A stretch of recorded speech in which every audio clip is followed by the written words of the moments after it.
My name is Garry Holiday and my wife, Michelle Holiday. We're the new owners of Oljato Trading Post.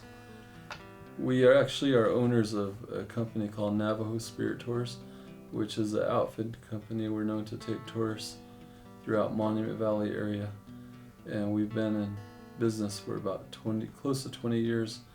And our latest project is actually to be the new owners of Oljato Trading Post. A lot of our patrons actually are not just Americans, but they come from all over the world, from Israel, from Egypt, from Greece, from England, from France, and other parts of Europe. And even lately, we've been taking a lot of people from Russia and the Ukraine on tour also recently, since they've been in the news lately.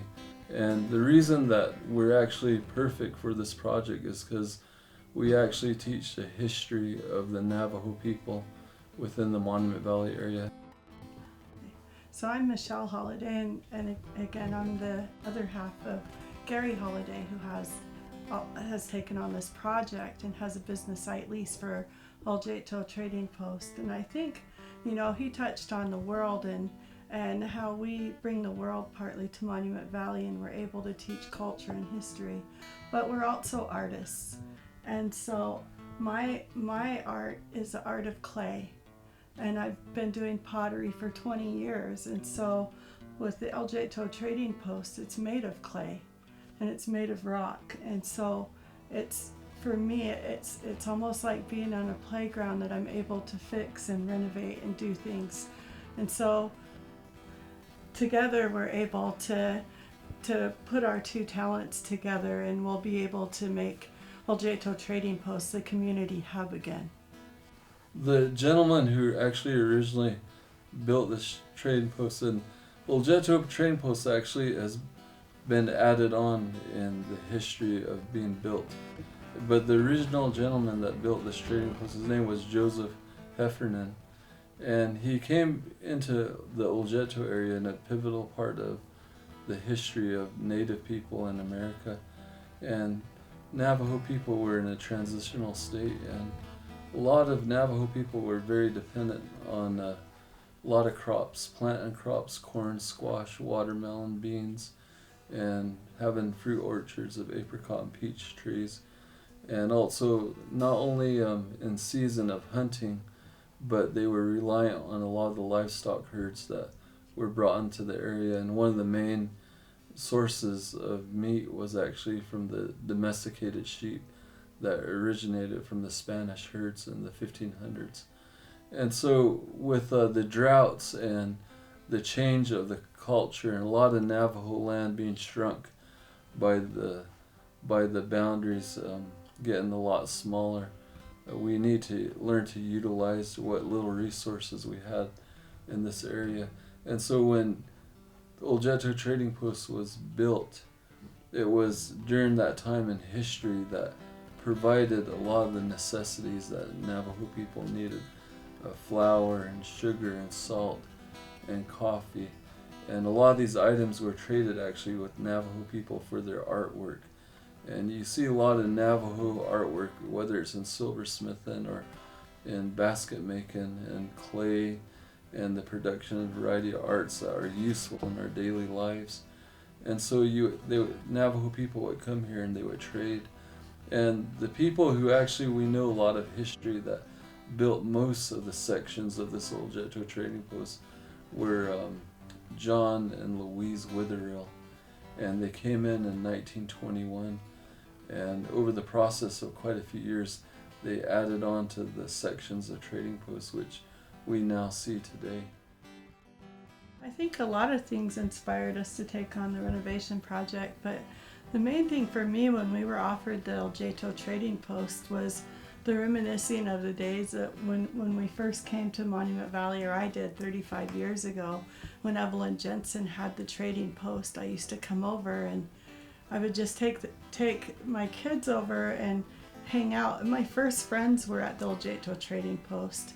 And I feel like also the people who came into the trading post during that time was significant to me. We come and I'd meet and meet his Che or his Nelly, and everybody came here to meet. It was the hub.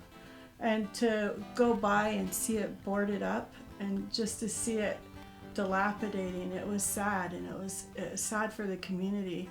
And so we were really excited when we were offered the prospect of coming in to renovate.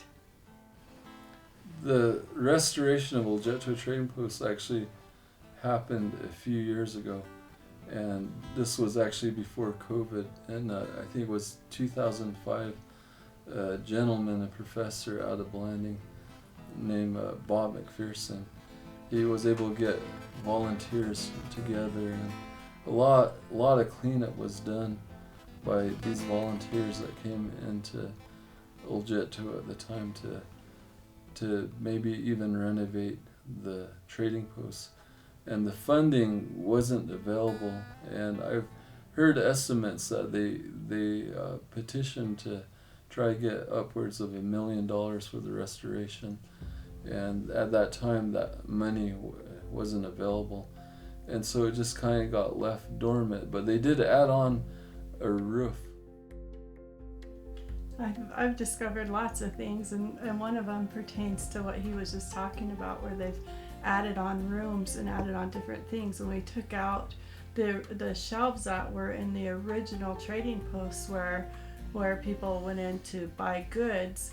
We found a window, like just a board behind it, and so the original window is in that area, and then there's another room that has another window that's connected to the hallway, and so those are like areas that have been added on to. And so we'll see like where it goes from adobe brick to rock. Or another thing we found, when we're out exploring, we found this like fire extinguisher. So what happens, I guess, if there's a fire is that the fire extinguisher is supposed to be hit by flames and then burst, and then it's supposed to save the building. And so this was an old-time fire extinguisher. I think the exciting thing about being asked to bring back the trading post, the trading post to me is the thread that binds our community. It's the one thing that everybody loves. They love it equally. They all want to be here. They want to meet their family here again. They want to eat sandwiches in the bullpen and drink sodas and just visit. And I feel like when the trading post was closed, it was a big hole in our community where we didn't meet anymore. We didn't shake hands over here, and somehow that makes such a big difference in the feeling and how people interact with each other. And so what I see with each person that stops by at the trading post is that they care, and that's it means the world to them. And that's why I want to do the work here. That's why we want to work together to make this happen.